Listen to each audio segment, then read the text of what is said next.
Assalomu alaykum. Andijon darvozalarini kuzatib boradiganlar.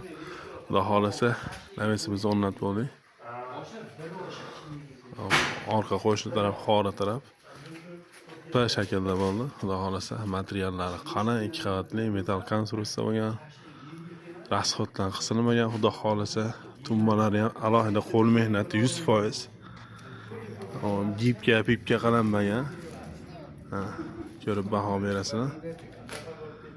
Profilni o'zidan listlarni ham ruchnoy qo'lda bukib, pardozlarga shu 15 ga 15 profildan ishlangan. Tumba 8 yonboshlari 2.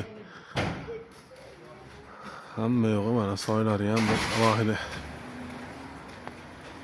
Xohlasa bu remontlardan keyin yana ham bir ishimiz ochiladi.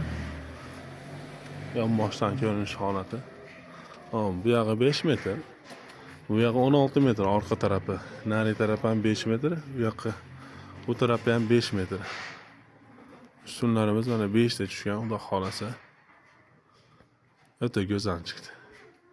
Lazerlarga ham e'tibor beramiz. Lazerlari xora tarafdagisini o'zimiz chizma qilganmiz.